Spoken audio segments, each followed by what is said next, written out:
মোহাম্মদ হোসেন লিখেছেন, সাদ্দাদের জান্নাতে প্রবেশ করার যে কাহিনী আমাদের সমাজে প্রচলিত, এটা কতটুকু সত্যি? সাদ্দাদ তার সময়কালের নবীর কথা শুনে, নবী তাকে যখন আহ্বান করেছেন তাওহীদের পথে, ঈমানের পথে আসার জন্য, তখন কি পাবেন সে বিনিময় জানতে চাইলে যখন জান্নাত পাবেন শুনেছেন, তখন সাদ্দাদ নাকি নিজে নিজে জান্নাত তৈরি করেছেন। অনেক বছর ধরে তার বিভিন্ন বিবরণের কথা শোনা হয়, লোকমুখে প্রচলিত আছে, এবং সেই জান্নাতে প্রবেশ করার আগে সে ধ্বংস হয়েছে ইত্যাদি ইত্যাদি। এইটি একেবারেই অপ্রমাণিত একটি কাহিনী, যেটি বিভিন্ন ইসরায়েলি বা ইহুদিদের বর্ণিত বিভিন্ন বর্ণায় পাওয়া যায়। কোরআন কিংবা নবী সাল্লাল্লাহু আলাইহি ওয়াসাল্লাম থেকে বর্ণিত কোনো সুন্নাহ দ্বারা, কোনো হাদিস দ্বারা এটি প্রমাণিত নয়। এজন্য সাদ্দাদের জান্নাত নির্মাণ, জান্নাতে প্রবেশ করার যে কাহিনী, এটি একেবারেই অবান্তর এবং অবাস্তব। এ বিষয়ে অনেক বড় বড় মুহাদ্দিসগণ মন্তব্য করেছেন, অনেক বড় ইতিহাসবিদগণ মন্তব্য করেছেন, এবং আমাদের দেশে মার্কাজুদ দাওয়াহ আল ইসলামিয়া, একটা ইসলামী গবেষণা প্রতিষ্ঠান, সেখান থেকে প্রকাশিত যে গবেষণা পত্রিকা আল কাউসার, সেখানেও এ বিষয়ে লিখেছেন তারা যে এটি সম্পূর্ণই ভিত্তিহীন একটি ঘটনা, যদিও এটি আমাদের কাছে বেশ পপুলার এবং জনপ্রিয় একটি ঘটনা। সার্জারির মাধ্যমে টাক মাথায় কৃত্রিম চুল লাগানো জায়েজ আছে কিনা? কৃত্রিম চুল স্থাপন করা মাথাতে, এটি গুনাহের কথা।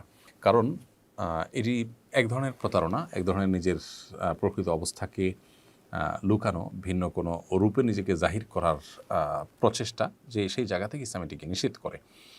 অতএব এই কৃত্রিম চুল মাথায় স্থাপন করা জায়েজ নেই। এজন্য কৃত্রিম চুলের ব্যবসা করাও জায়েজ নেই। আল্লাহ রাব্বুল আলামিন মানুষকে যেই হালতে রেখেছেন সেই হালতেই থাকবেন। এটা এমন বিষয় না যে এটা আসলে অসুস্থতা, বিধায় এটা আপনি ট্রিটমেন্টের জন্য উদ্যোগ নিলেন। হ্যাঁ, আপনার কোনো জায়গায় দাঁত পড়ে গেছে, সেখানে দাঁত স্থাপন করেছেন। আপনার আঙ্গুল পড়ে গেছে, সেখানে আপনি এমন কিছু স্থাপন করেছেন যাতে চলতে ফিরতে সুবিধা হয়। পাও ভেঙে গেছে, সেখানে আপনি স্ট্রেচার ব্যবহার করলেন, বা এমন কিছু লাগালেন যেটাতে আপনি পায়ে চলার কাজ হয়। এগুলো ট্রিটমেন্টের অংশ। কিন্তু এর বাইরে আপনার আল্লাহর সৃষ্টিতে পরিবর্তন করার সুযোগ নেই। যেটা স্বাভাবিকত্ব, সেটাকে আপনি পরিবর্তন করবেন, বা যেটা রোগ নয় সেটাকে আপনি ট্রিটমেন্ট এর নাম দিয়ে আপনি আল্লাহর সৃষ্টিতে পরিবর্তন করবেন, সেটা কিন্তু সুযোগ নেই। এখানে আমাদের একটা জিনিস মাথা থাকা দরকার। অনেকে মনে করতে পারে যে মাথা থেকে চুল পড়ে যাওয়া, টাক হয়ে যাওয়া, এটা তো একটা অসুস্থতা। তো অসুস্থ হলে আপনি সেটার জন্য যাতে চুল পড়া বন্ধ হয় সে উদ্যোগ নিতে পারেন, বা চুল যাতে গজায় মাথা থেকে সে উদ্যোগ নিতে পারেন। কিন্তু পরচুলা লাগানো আর নিজের অবস্থাকে লুকানোর চেষ্টা একই জিনিস। এখান থেকে মানুষ প্রতারিত হবে। বিবাহ শাদী বলুন, কাজকর্ম বলুন, নানান বিষয়ে নানান অসুবিধা তৈরি হতে পারে। এই জন্য এটা জায়েজ নাই। আপনি বলতে পারেন যে তাহলে মাথার চুল আমি অল্প বয়সে পড়ে গেছে, অথচ আমার বয়স বেশি নয় কিন্তু দেখাচ্ছি বেশি, তাহলে আমি কী করব? এটার জন্য আপনি মাথায় টুপি দিয়ে রাখতে পারেন, রুমাল দিয়ে রাখতে পারেন, অথবা আপনার প্রকৃত বয়স আপনি বিভিন্নভাবে তো প্রকাশ করতেই পারবেন। এক কথায় এই পরচুলা ব্যবহার করা, এটাকে উলামায়ে কেরাম জায়েজ বলেন না। রিল ফিল আইডি থেকে আপনি লিখেছেন, ট্রাক ড্রাইভারকে ভাড়ার ব্যবস্থা করে দিয়ে তার কাছ থেকে প্রতি কাজে কমিশন নেওয়া যাবে কিনা? আপনি ভাড়া এনে দিয়েছেন বাহির থেকে, পরিশ্রম করে কাস্টমার খুঁজে দিয়েছেন, এরকম যদি হয় তাহলে সেক্ষেত্রে তার জন্য পারিশ্রমিক আপনি নিতে পারবেন, সেটা আপনার জন্য জায়েজ হবে। বাট যদি আপনি এটা আপনার চাকরির অংশ হিসাবে করেন, তাহলে সেক্ষেত্রে আপনার জন্য জায়েজ হবে না। সাধারণত কোনো কোম্পানিতে আপনি কাজ করছেন, ধরুন কাজ করে আপনি ট্রাক ভাড়া করা কোম্পানির কাজ, তো আপনি ভাড়া করে দিচ্ছেন, দিয়ে আপনি ড্রাইভারের কাছ থেকে আলাদা আপনার কমিশন নিচ্ছেন, সেটা কিন্তু নাজায়েজ হবে, উৎকোচ হবে, কারণ এটা আপনার দায়িত্বের অংশ। বাট এমনিতে আপনি স্বাধীন মানুষ হিসাবে এটা আপনার মূল কাজ না, বা এটা আপনি কারোর দিনের চাকরি হিসাবে কাজ করছেন না। আপনি একজন ট্রাক ড্রাইভার বা একটা ট্রান্সপোর্ট কোম্পানিকে ভাড়া এনে দিচ্ছেন, কাস্টমার এনে দিচ্ছেন মধ্যস্থতাকারী হিসাবে, অবশ্যই আপনি সেখানে পারিশ্রমিক বা আপনার বিনিময় আপনি নিতে পারবেন। পরিবর্তিত অবস্থার সুযোগ নিয়ে একদল নারীবাদী সম্পত্তিতে নারীদের সমান অধিকার চাইছে। ত্যায্য সম্পত্তির বন্টন সম্পর্কিত ইসলামের বিধান কেউ অস্বীকার করলে তার বিধান কী? কোরআনে কারিমে বাবা মায়ের সম্পদের সন্তানদের যে অধিকারের কথা বলা আছে, এটিকে যদি কেউ অস্বীকার করে, এটিকে যদি কেউ অমান্য করে, কিংবা কেউ যদি মনে করে যে না এটা অচল, ভিন্ন কোনো বিধান চায়, তো সে সুস্পষ্টভাবে কাফির এবং ইসলাম থেকে খারিজ হয়ে যাবে। কারণ আল্লাহর সুস্পষ্টভাবে কোরআনে কারিমে বর্ণিত কোনো আদেশ বা নিষেধকে যদি কেউ অস্বীকার করে বা সেটা বিরুদ্ধাচরণ করে, তার ঈমানদার থাকবার কোনো সুযোগ নাই। কোরআনে কারিমের বিভিন্ন আয়াত এর সপক্ষে রয়েছে, বহু হাদিস এর সপক্ষে রয়েছে। পৃথিবীর কোনো আলেম এই ইস্যুতে ভিন্ন মত পোষণ করেন না যে কোরআনে কারিমের আল্লাহর দেওয়া কোনো বিধানকে অস্বীকার করলে মানুষ ইসলামে আর থাকে না। অতএব যারা এটি করছেন তারা যদি মুসলমান নাম ব্যবহার করে থাকেন তাহলে তারা অমুসলমান, এটি বলার অপেক্ষা রাখে না।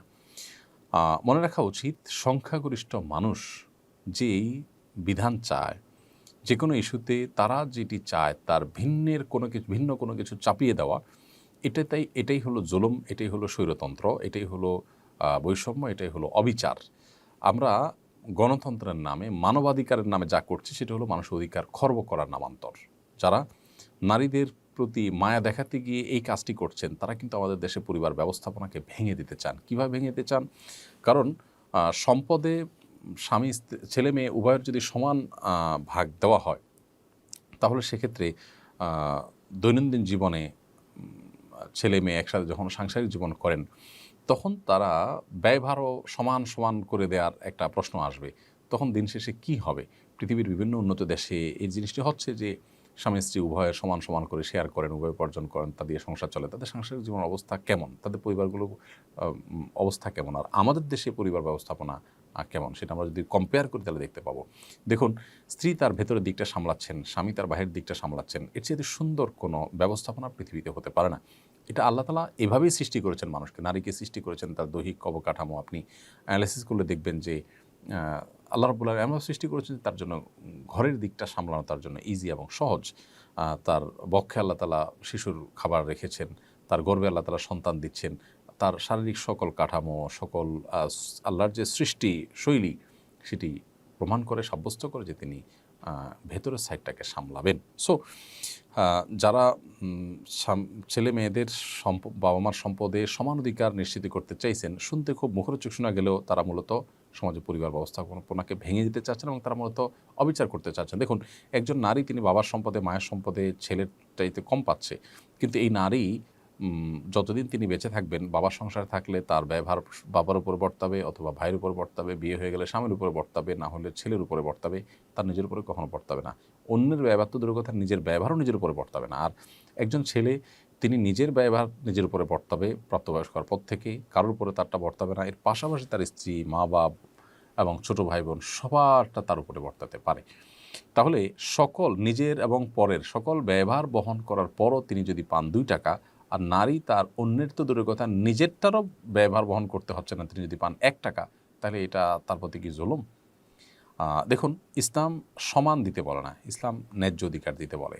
সবসময় সমান দেওয়ার ভিতরে কোনো আপনার ন্যায্যতা বা ইনসাফ হতে পারে না। আপনার 2টি সন্তান আছে, একটি ছোট আর একটি বড়। বড় সন্তানটার জন্য যে জামা কিনেছেন, ছোট সন্তানকেও যদি একই জামা কিনে দিতে চান সমান দিতে গিয়ে, তাহলে এটা কি জুলুম হবে নাকি সুবিচার হবে? ইসলাম সবসময় ন্যায্য অধিকারের কথা বলে, সমান অধিকারের কথা বলে না। দেশের যে পরিস্থিতি আছে এই পরিস্থিতিতে এখন দেশ পরিপূর্ণ স্টেবল হয়নি। এরপর যারা সমকামী ইস্যু নিয়ে সরব হচ্ছেন বা ইসলাম বিরোধী বিভিন্ন ইস্যুকে যারা তুলে আনছেন, তারা জানেন না যে এই দেশে মুসলমানদেরকে আপনার বিভ্রান্ত করে এরকম কোনো ইসলাম বিরোধী আইন তারা পাশ করাতে পারবেন না। এটা কোনোদিনই সম্ভব নয়। এর আগে বিভিন্ন সরকার চেষ্টা করেছে, গণতান্ত্রিকভাবে বা জনগণের ভোট নিয়ে নির্বাচিত হয়ে এসেও অনেক সরকার চেষ্টা করেছে, কেউ পারেনি। অতএব এটি করতে গিয়ে দেশকে যারা অস্থিতিশীল করতে চায় তারা দেশের শত্রু বলে আমরা মনে করি।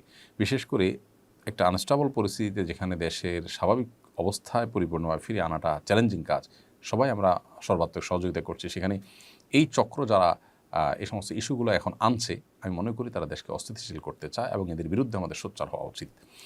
আমাদের সমাজে ধারণা আছে যে অটিস্টিক শিশুরা বাবা মায়ের পাপের ফসল। অটিস্টিক শিশুর বাবা মায়েরা অনেক সময় কটূক্তির শিকার হন। আসলেই কি অটিস্টিক শিশুরা বাবা মায়ের পাপের ফল? পরিবারে এবং সমাজে অটিস্টিক শিশুর মর্যাদা কেমন হওয়া উচিত, তাদের প্রতিপালন সম্পর্কে আপনার পরামর্শ কামনা করছি। এটি সম্পূর্ণ একটি কুসংস্কার এবং ভয়াবহ অন্যায় কথা যে কোনো শিশু যদি প্রতিবন্ধী হয় তাহলে সেটা বাবা মার পাপের ফল, এরকম বলাটা অন্যায় ছাড়া আর কিছু নয়। মনে রাখা উচিত যে আল্লাহ তাআলা কারোর পাপের বোঝা আরেকজনের উপরে চাপিয়ে দেন না। মা বাবা গুনাহ করেছেন, তার দায় সন্তানের উপর আল্লাহ তাআলা চাপাচ্ছেন, ব্যাপারটা এরকম হতে পারে না।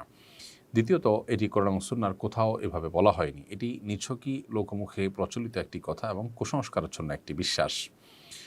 আল্লাহ রাব্বুল আলামিন যে বাচ্চাকে অটিস্টিক করেন, এটা বাবা মার জন্য যেমন পরীক্ষার বিষয়, আবার ওই বাচ্চার জন্য কোনো কোনো ক্ষেত্রে পরীক্ষার বিষয় হয় কোনো কোনো ক্ষেত্রে।